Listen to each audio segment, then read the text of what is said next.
You're listening to the Cash News Podcast with Tom Meehan and Shaun Ferrari.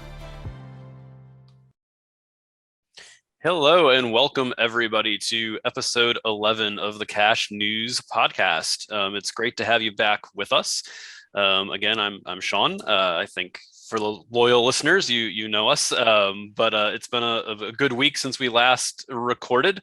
It's been a hot week, I will say that. We're recording in, I think, one of the hottest weeks in August in history, at least here in the DC area. It's been really hot. And Tom, I'm going to throw it over to you. I think you're out visiting LA this week. Hot out there too, I imagine. How's it going? Yes, it's going. So we're in California, and man, I've been traveling. It feels like every week now, and it is hot here. But I will say, back home, I'm watching it. It was over 100 yesterday. So it's certainly hotter on the east than the west right now. And I'm super excited. Rod Diplock's joining us today, and he's the CEO of CONTROLTEK. And full disclosure, I know everybody knows that Rod happens to be my boss, but he will be the same as every other guest here. So we're really excited to have him on there. Also want to make an important note that because we're traveling, we will do this podcast a little bit quicker because I have to catch a flight and get back to the hot side of the East Coast. So, Rod, I mean, I know that a lot of listeners are going to know who you are because you're in the industry, but why don't you take a couple minutes just to talk about who you are and what you do?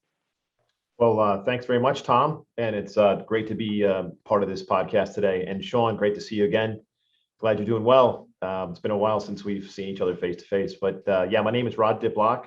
I'm the CEO of CONTROLTEK, and we are a tamper-evident packaging manufacturer. Been in business protecting assets and cash for many, many years, almost 46 years now. So, it's been an interesting ride, and we've seen a lot of great things happening, a lot of changes, but we're keeping close to everyone. We're keeping close to the industries, whether it's the armored car industries or large financial institutions that we provide products to and consulting to. And it is very eye-opening and enlightening to see what happens. But you can't be asleep. You can't be negligent to what's going on around us because there is so much happening. But yeah, Tom, just great to be here today. And I'm in Northern California today, so the weather is favorable. Where I am, it's extremely hot too. So I'm not in San Francisco. I'm in the East Bay, so it gets very, very hot. But glad to be here today and want to participate and support this podcast as I think it's very needful for the industry. Well, we're super excited to have you on, and I know that you'll be on again in the future. But I thought it was the kind of a topic, and we do our best to not always bring back COVID into the podcast, but the reality is it's on the front page of the Wall Street Journal. It's on the front page of New York Times. So it's probably something to talk about. And Rod, you have probably a different perspective than any guests that we've had on yet, from a standpoint of what was it like the last 18 to months, running an organization that is in the banking world during COVID.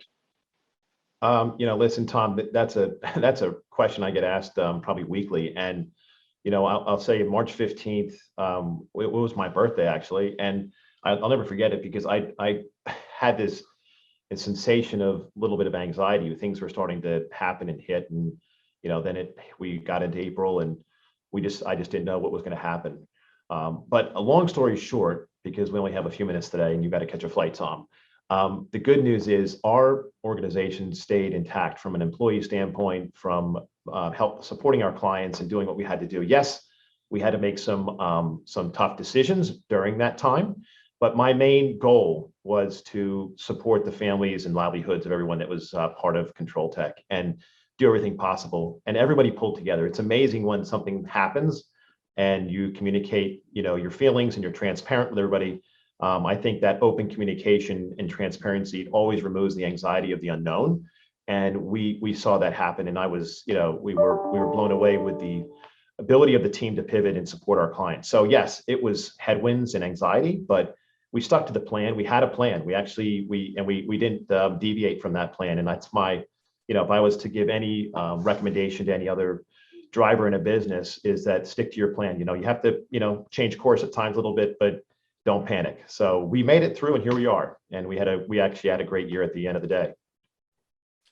That's great. I mean, I think we've definitely heard different, that whole flexibility. I think you're right, stick to the plan and be be agile and flexible. And from a conference standpoint, we've definitely had to do that as we've pivoted and done some online stuff. But at the end of the day, you're right. It's all about communication and keeping people plugged in. What about in terms of like working with your customers? We always see a lot in the news, in addition to COVID, but whether COVID's pushing people to use more electronic payments or digital payments, or just it's probably sped that along a little bit. But at the same time, as we see the numbers from the Fed, the number of notes in circulation continues to grow super quickly. Being a supplier into that cash channel of security bags, you mentioned you had a great year, but what what are you seeing from a bag sales standpoint, or any trends there?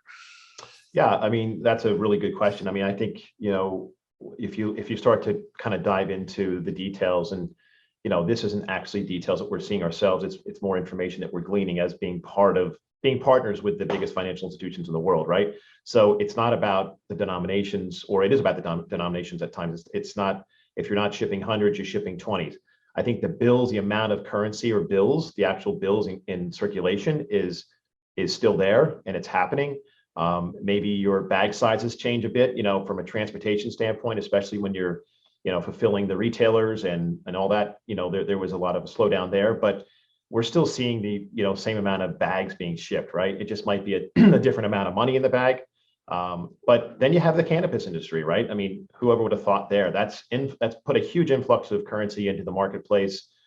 Coin, there was a shortage, and then then we had an extreme amount of coin at one point, and now there's talk about the shortage again. But we're providing those coin bags, we're providing all those currency bags, and from a volume perspective with us, that we haven't seen any change there. So at the end of the day, I think cash is still king, and people are using it.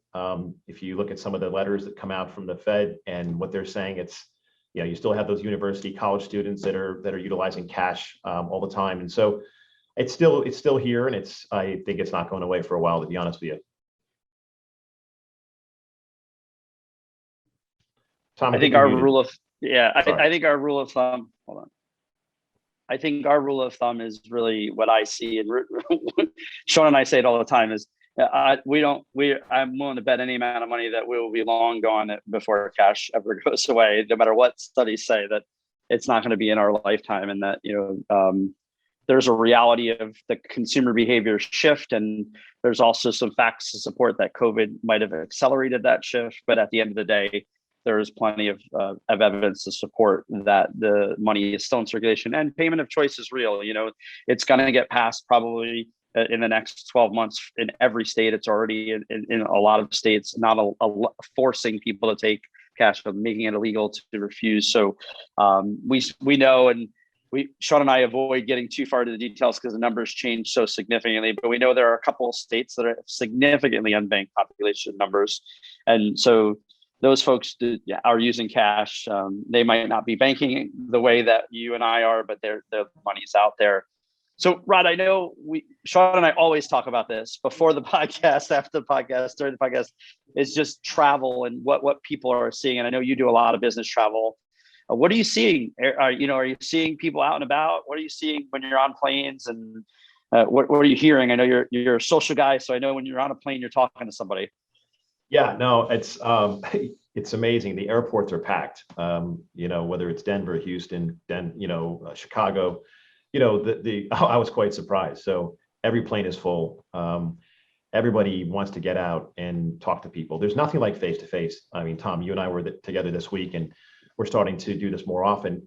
I mean, you can't put a price on. I mean, Zoom is great and doing stuff like this, but getting in front of the client, getting in front of your team, getting in front of people that you can learn from face to face, there's nothing like it. And I'm happy to say that, I haven't seen any slowdown there. I know we're faced with, the news and what it's all saying and all that kind of stuff. But I think people are, although people are being careful and want to take, precautionary measures, I think people still want to get out, and we're not going to be slowed down again by by this. I think we have to find ways around it without jeopardizing our health or doing something stupid. So I've learned a lot from people. People are wanting to meet.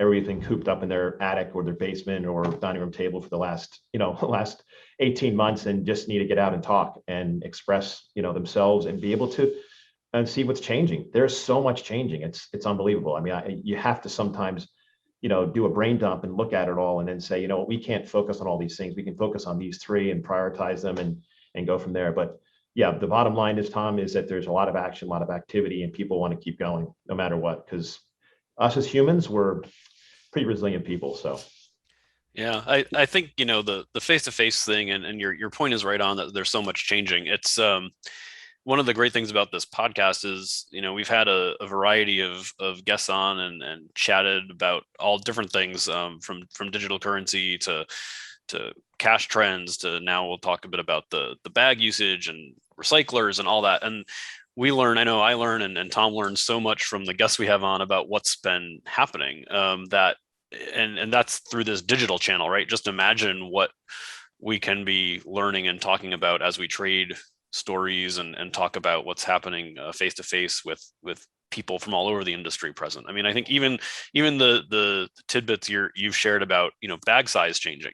Well, that can be like, at an event where we get people together or people sitting around a table.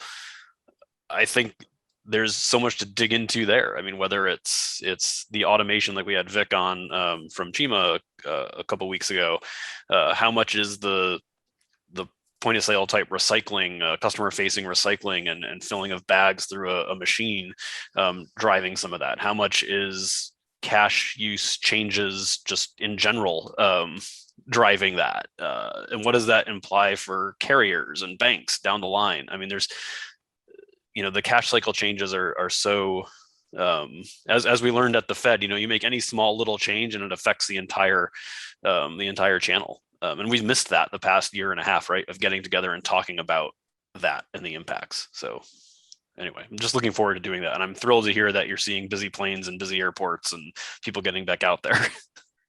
Yeah. So sorry, Tom, go ahead. Yeah, we'll get a pause and then you could go, Rod. Yeah, I was just going to say, Tom, that it's there's a dog on cue. Sorry. One more pause. I'm muting now. I love it. No, I was just going to say that it's, everybody there's nobody that's saying no to meeting, right? Because everybody wants to learn about what's happening. What have you heard from this institution or this carrier or this retailer, and we want to be able to facilitate that information and kind of be the thought leader there. And that's, one reason that we're driving this podcast is because we believe in it. We're passionate about it. And so, yeah, I'm excited about, like someone said to me the other day, stop worrying about what might happen, Rod, and get excited about what can happen. And bottom line is we're super excited about what's going to happen and where we're going as an organization and where this industry is going and how we can be part of it. Yeah, I think I'll talk, and we're going to wrap it up in just a second. But I know, Rod, I know I'm speaking for you here, but we're super excited, Shaun, to get with you in December and get in front of people and have, I know the importance of the industries, folks getting together and learning, and we're really, the podcast is great. It's great to get people on and listen, but I'm confident that when we're together, we'll be able to solve the bigger problems. And Shaun, I'm going to turn it to you for the exit, and we'll go to see everybody next week. All right, great. Thanks, Rod, for the conversation. I know it was short and snappy, but we love having you, and thanks for the support for the podcast in general. I mean, it's terrific, and we at Currency Research love working with Tom and everybody at CONTROLTEK. So thanks for that. And as Tom said, we're, whether it's I think, we're definitely going to take some time in December in San Diego to talk about the whole coin issue and get coin moving. I think we're going to have a workshop on that with a lot of the Fed folks and some retailers and carriers and so forth. So I think, will we get as far, Tom, as you said, in terms of solving the issue? Probably not solving it, but we'll at least get a better understanding and hopefully push it forward a bit, get people in the room and talk about it, because that's what's been missing. So anyway, Tom, I know you got a flight to catch. Thanks everybody for joining us this week, and we'll be back next week to share some more entertainment and insights with you. But once again, thanks, Rod, for joining us. It's been great. Bet. Thanks for having me today. Have a good one. Thanks for listening to the Cash News Podcast. We hope you found this episode insightful. Don't forget to like and review us on iTunes, Spotify, Stitcher, or wherever you listen to your podcasts. Follow us on LinkedIn and Twitter, and be sure to visit us at thecashnews.com to stay up to date with the latest on the world of cash. Thanks again for listening to the Cash News Podcast.